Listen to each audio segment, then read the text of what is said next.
Licenciada, compañeros y compañeras, el tema de exponer para mí fue la literatura y el texto literario. Bueno, la literatura es de la forma en que nosotros nos comunicamos, es decir, el escritor escribe algo, pero lo escribe detalladamente para que nosotros lo analicemos, lo captemos y lo manejemos. Es decir, muchas veces él dirige su mensaje al destinario y la conversación del destinario, él controla el mensaje del emisor, él controla eso. Entonces, eso quiere decir que muchas veces están aptos para tener errores en la información del destinario, pero la comunicación literaria, o sea, el texto literario tiene avances y tiene una ventaja porque el texto literario puede leerse de diferentes maneras, es decir, puede leerse de cualquier manera que nosotros queramos. Entonces, en esa parte es donde tiene la ventaja. Y en el caso de la comunicación cotidiana, se hace tú y yo, se convierte en tú y yo. Y en la comunicación lírica también se convierte en yo. Ahora yo voy a pasar al otro tema, que es el texto literario. Les voy a explicar un poco del texto literario. Dice, la palabra texto viene del vocablo del latín textu, que significa tejido. Tejido significa. El mensaje nunca pierde la esencia, porque él siempre es nuevo, él siempre se mantiene. Lo que cambia es el texto literario en los elementos, porque nuestra lengua natural no logra hacer lo que hace el texto literario. Y esa es la diferencia. Por ejemplo, aquí yo les voy a leer algo que hablaba uno de los productores de ahí, que sale ahí, que decía del gato. Todo el color del cielo se anudaba a su cola. Pero también les voy a dar otro ejemplo, que dice, érase un hombre a una nariz pegada. No tiene nada que ver, ¿verdad? No es el mismo tema. Entonces, es porque no es el mensaje, no es el mismo. Si decimos, era un hombre que tenía una nariz enorme, era una enorme nariz, más bien, quiero decir. Entonces, aquí yo les expuse lo que me tocó. Espero que lo haya hecho bien y muchas gracias por su atención, compañeros y compañeras y licenciada. Y ciencia literaria. La ciencia literaria se ocupa de la literatura, tal como un cuento o una novela, parte de género concreto para llegar a formular principios generales, que es lo específico de la poesía lírica o la narración de una obra literaria. Crítica literaria. Se ocupa del texto particular o un discurso sobre otro discurso. Es un segundo lenguaje que ejerce un primer lenguaje. Por lo tanto, consiste en el análisis del valorativo de la obra de la literatura. No solo limita el habla, el contenido que han leído, sino también dan ese paso de elaborar su propia crítica. Como pensamiento crítico, es dudar, contradecir, el tener tu propia opinión en frente de la postura que estás leyendo. El propósito del comentario del texto se basa fundamentalmente en connotaciones.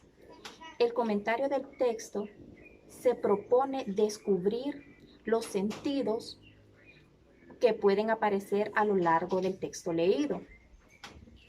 El objetivo del comentario es decir, aclarar y explicar el contenido del texto, nunca repetir con otras palabras. Esto es posible a través de la comparación del mismo ejemplo. Un poema debemos establecer del libro que pertenece. Si se trata de una novela o un cuento, tenemos que insertar el fragmento del fragmento íntegro.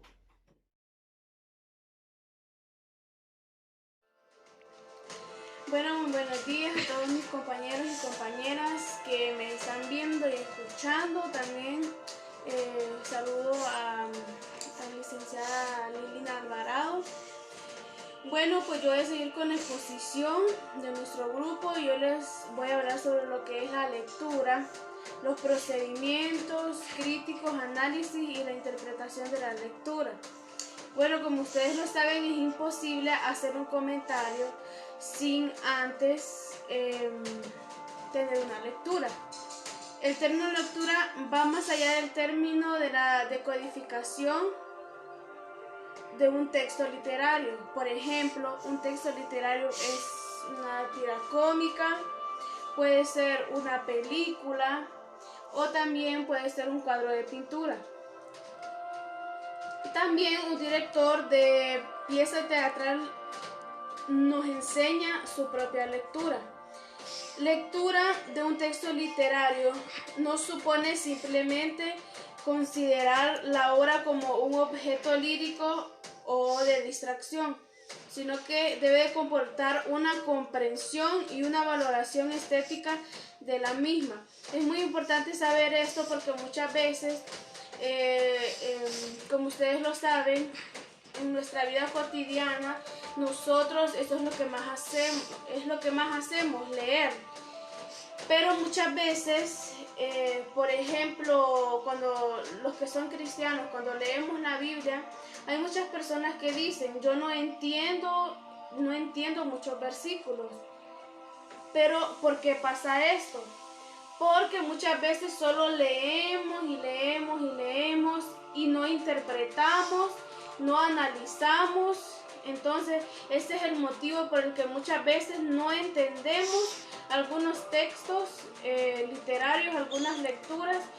Entonces, por lo tanto, en este momento vamos a aprender cómo debemos hacer en este caso, en la lectura. ¿Qué es lo que debemos hacer para poder interpretarla? El carácter connotativo de la obra literaria significa que podemos leerla de manera diferente a otras personas. O sea que cada persona va a leer de una manera diferente a uno. Okay. Esta permite que la misma no se agote y alcance perenidad. Se preguntaron, me imagino, qué es perenidad. Perenidad significa perpetuidad, o sea que dure de forma indefinida. Ahora le voy a hablar sobre los procedimientos críticos, el análisis y la interpretación de los textos. ¿Cómo podemos hacer para hacer esto? Ok, después de haber leído una lectura, ¿qué es lo que vamos a analizar? Haremos un inventario. Primero, haremos un inventario de los componentes de las figuras literarias. Ustedes ya saben cuáles son las figuras literarias, que las vimos en la clase pasada, y una de ellas son la hipérbole, la metáfora, símil y etcétera. Ustedes ya lo saben. Y dice que tenemos que sacar el inventario de los componentes de estas figuras literarias si se trata de un poema. En cambio, si estamos frente a una narración, nos tenemos que detener en los tipos de personajes, en las estructuras, desarrollos de las acciones. Todo esto que les acabo de hablar se le llama análisis. ¿Por qué análisis? Porque analizamos todo lo que se está leyendo. Entonces, análisis significa descomponer un todo en sus elementos. Es en donde se describe cada parte de la obra. Puede ser poema, cuento, novela, etc. Pero debemos establecer las relaciones que hay entre ellas. Así pasamos a una operación sintética que llamaremos interpretación. Entonces, a la interpretación le vamos a llamar a las relaciones que hay entre ellas. Debemos de buscar en una lectura siempre las relaciones que hay entre ellas. Y así entraremos a esta etapa. Entonces, la interpretación consiste en darle sentido a los elementos que han sido sacados del análisis. Y aunque no extraigamos todos los sentidos, debemos de quedarnos con los sentidos más coherentes de la lectura. Finalmente, debemos establecer la evaluación de la relación entre el significado y los significantes. El comentario del texto debe dar cuenta de la forma significadora que es la obra literaria. Nosotros no podemos venir y podemos poner a juzgar un texto, una lectura, sin antes nosotros haber hecho todo esto, interpretarla, sin antes analizarla, porque no sabríamos realmente de lo que trata esta lectura. Entonces, para poder nosotros ser críticos de una lectura, para poder nosotros analizarla, primero debemos de leer bien esa lectura y dar cuenta de la forma significadora que es la obra literaria. Pero debemos subrayar el hecho de que al hacer un comentario crítico debemos adoptar una opción metodológica que pueden ser sociológica, psicoanalítica, estilística, estructuralística o semiótica. Bueno, esta ha sido mi parte de la exposición.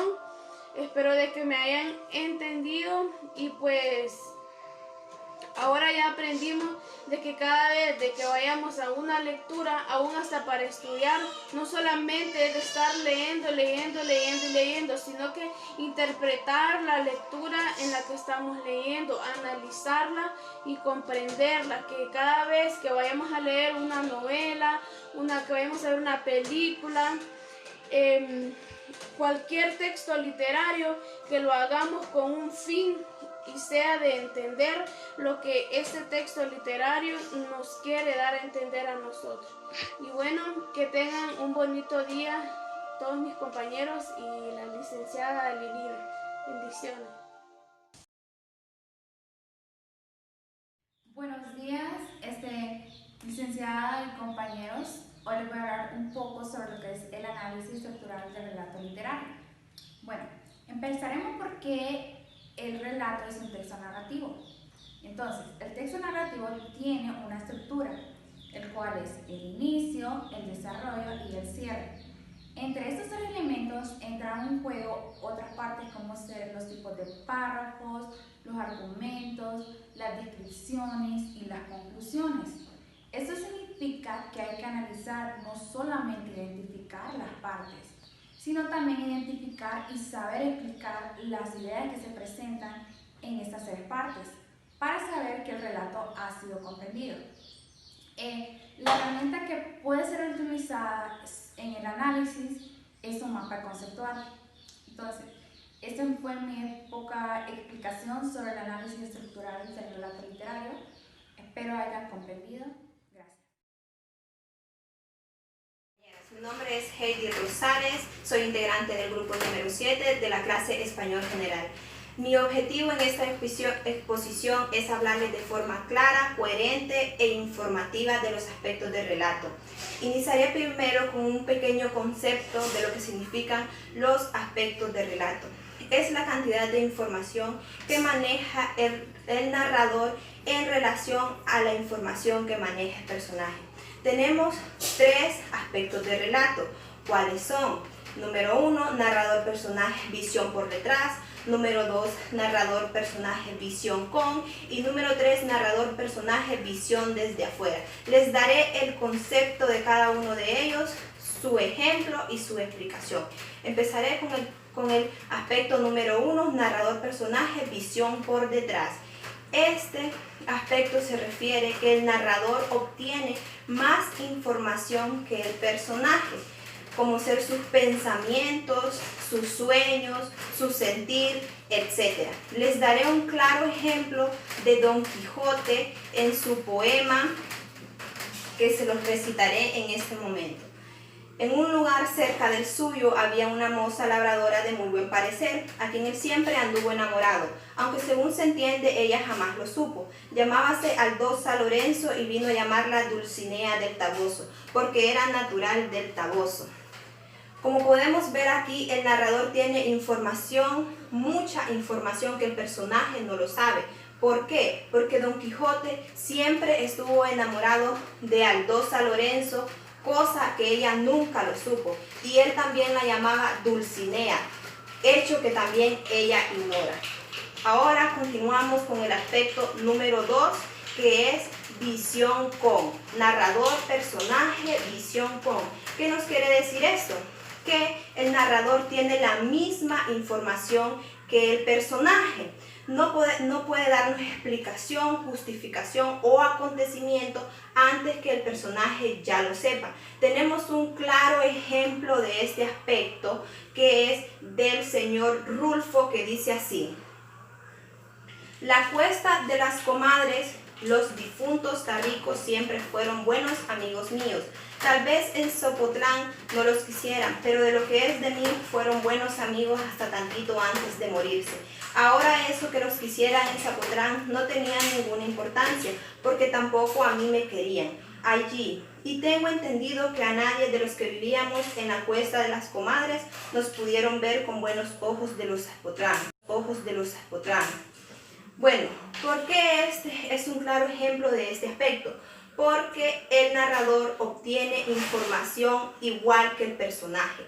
Son los difuntos de Torrico, eran amigos de él, pero el personaje también lo sabía. Y también en esa aldea no los querían, acontecimiento que el personaje también lo sabía. Y para finalizar les hablaré un poco acerca del aspecto número 3, narrador, personaje, visión desde afuera. ¿Qué nos quiere decir este aspecto? Que el narrador sabe menos información que el personaje. Raras veces nos explica lo que ve y lo que oye, pero no nos da una explicación de la conciencia de los personajes. Un claro ejemplo de este aspecto es el que les voy a recitar en este momento. Los pies del hombre se hundieron en la arena, dejando una huella sin forma, como si fuera la pezuña de algún animal. Treparon sobre las piedras, engaruñándose al sentir la inclinación. Como podemos ver, como acabamos de constatar, el narrador no nos transmite ninguna información. No sabemos cuál era el personaje el que iba detrás del otro. Entonces no nos da mucha información el narrador, pero el personaje sí sabe quién iba detrás de él, pero el narrador no lo sabía. Para finalizar, creo que les quedó claro lo que significa cada uno de estos aspectos. Les voy a resumir un poco lo que es cada uno de ellos para finalizar. Lo que les quise dar a entender con narrador, personaje, visión por detrás, es que el narrador sabe más información que el personaje. Narrador, personaje, visión con, es que el narrador sabe igual información que el personaje. Y narrador, personaje, visión desde afuera, es que el narrador sabe menos que el personaje. Espero que esta explicación haya sido mucho de su provecho. Pasen un feliz día. Bendiciones. ¿Cómo vamos a operar nuestro comentario? Anteriormente habíamos afirmado que el análisis estructural busca establecer relaciones que los componentes sustraen entre sí de una obra literaria. Lo primero que vamos a hacer será una descripción de las unidades estructurales que integran un texto al que vamos a analizar. En esta fase vamos a identificar los componentes que tienen mayor relieve. Si prevalece el diálogo sobre una narración, si la descripción es más abundante que la narración, si las funciones cardinales aventajan a la catálesis o a los indicios. Esto será una especie de jerarquización de las unidades descriptivas. Pero luego vamos a establecer relaciones con otros componentes. Para dar un ejemplo, comenzaremos con un brevísimo texto de Borges. El episodio del enemigo. Tantos años huyendo y esperando ahora, el enemigo estaba en mi casa. Desde la ventana lo vi subir penosamente por el áspero camino del cerro. Se ayudaba con un bastón, con un torpe bastón, que en viejas manos no podían ser más que un báculo. Me costó percibir lo que esperaba. El débil golpe contra la puerta. Miré, no sin nostalgia, mis manuscritos, el borrador a medio concluir y el tratado de Artimedoro sobre los sueños. Libró tanto nomólogo ahí, ya que no sé griego. Otro día perdió, pensé. El hombre se desplomó, pero dio unos pasos inciertos. Soltó el bastón, que no volví a ver, y cayó en la cama, rendido. Mi ansiedad lo había imaginado muchas veces, pero no solo entonces noté que se parecía de un modo casi fraternal al último relato de Lincoln. Serían las 4 de la tarde, me dijo entonces con voz firme. Para entrar a su casa he incurrido a la compasión. Lo tengo ahora en mi merced y no soy misericordioso. Enséñame unas palabras. No soy un hombre fuerte y solo las palabras podrían salvarme. Atení a decir. Es verdad que hace tiempo maltraté a un niño, pero usted ya no es aquel niño, ni yo aquel incesanto. Además, la venganza no es menos vanidosa y ridícula que el perdón. Precisamente porque ya no es aquel niño, me replicó. Tengo que matarlo. No se trataba de una venganza, sino de un acto de justicia. Sus argumentos Borges son meras estrategias de su terror para que no lo mate. Usted ya no puede hacer nada. ¿Puedo hacer una cosa?, contesté. ¿Cuál?, me preguntó. Despertarme, y lo hice. Del texto anteriormente leído sacaremos las funciones cardinales, la catálisis, los indicios y los informantes. A continuación les mostraré qué son las funciones cardinales. A continuación les mostraré qué son las catálisis.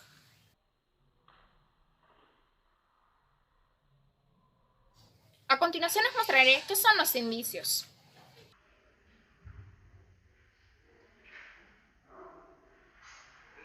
A continuación les mostraré qué son los informantes.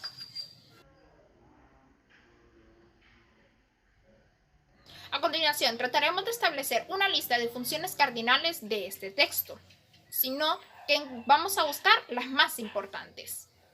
Las funciones cardinales sacadas del texto anteriormente leído son las siguientes.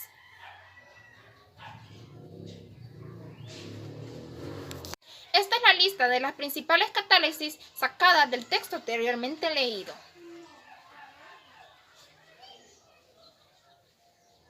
Estos son los principales indicios sacados del texto anteriormente leído. Dentro de un texto, los informantes son a veces muy escasos. Y estos son los principales informantes del texto anteriormente leído.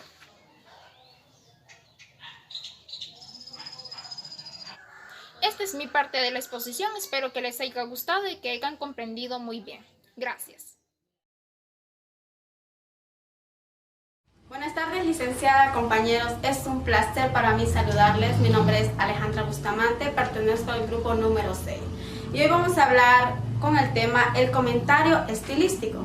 Pero vamos a conocer qué es el comentario estilístico. Es una forma de análisis más completa e interpretativa de los elementos en un texto literario. ¿Qué es un texto literario? Bueno, los textos literarios son los cuentos, fábulas, leyendas, etc. no tan solamente con la connotación, sino que también los elementos formales que tienen un texto literario. Básicamente, tenemos que tomar en cuenta las ideas lógicas y los sentimientos del escritor, que da a entender en cada uno de sus textos. En los textos literarios también encontramos aspectos formales y reales que deben ser analizados formalmente, el cual llamamos comentario estilístico. Cuando hablamos de estas formas, estamos refiriéndonos, por ejemplo, vamos a hablar del cuento de Caperucita Roja. Ahí encontramos muchos aspectos formales y también encontramos aspectos ficticios. Por ejemplo, Caperucita Roja utiliza un lenguaje coloquial. Sin embargo, involucra mucho lo que son los aspectos ficticios. ¿Por qué razón? Cuando hablamos de aspectos ficticios, nos estamos refiriendo a que el lobo habla, se transforma. Son aspectos ficticios, ya que un lobo no tiene esa actitud, ni tampoco podría lograr algo como eso. Bien, ahora vamos al siguiente tema: análisis e interpretación. ¿Qué es análisis?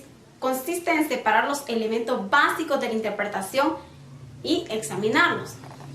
La interpretación es el proceso mental mediante el cual se trata de encontrar un significado más amplio de la información. Cuando hablamos de análisis e interpretación, generalmente en los textos eso es lo más importante. Siempre el escritor trata de darnos a entender algo, ya sea un sentimiento o una idea lógica. Sin embargo, estas funciones sirven para entender mejor el mensaje y poderlo interpretar más claro. Cumple las siguientes funciones. Y aquí vamos a encontrar los siguientes elementos, como la hipérbole, que es la exageración de un hecho, una circunstancia o un relato. Cuando hablamos de exageración de un hecho, son expresiones exageradas. Por ejemplo, si yo digo, te tardaste un siglo para llegar, es una exageración, porque tal vez la persona solo se tarde 2, 3, 1 hora, y nosotros hablamos de un siglo. Entonces, eso es una exageración. También encontramos la siguiente función, que es la metáfora. Cuando se da a entender una cosa por otra y se tienen en semejanza. Tus ojos son como un lucero. Cuando hablamos de la belleza de los ojos, en este caso, en este poema, habla de que los ojos son un lucero, tal vez por el color de ojos o por la belleza de sus ojos. Sin embargo, hace una comparación de un lucero y pues no es una metáfora, porque no puede ser un lucero. Tiene similitud, pero no lo es. Seguimos con la metonimia. Es una figura literaria en el cual en una cosa o idea es designado entre sí. Como por ejemplo, me comí 2 platos de comida. No se trata de que se comió el utensilio, se trata del contenido que había en el plato. Sin embargo, esa es una expresión de metonimia. O por ejemplo, este hombre toma agua como un camello. Esto es una metonimia, porque toma suficiente agua, toma bastante agua, pero no comparado con un camello. Tenemos la antesíntesis, que es la contrariedad en una preposición, juicio. Por ejemplo, es tan corto el mar y tan largo el olvido. La rima, una palabra al final que también suena igual. Bueno, compañeros, por motivo del tiempo, tratamos de hacer una breve explicación de los temas. Sin embargo, espero que les haya gustado. Que el Señor me los bendiga.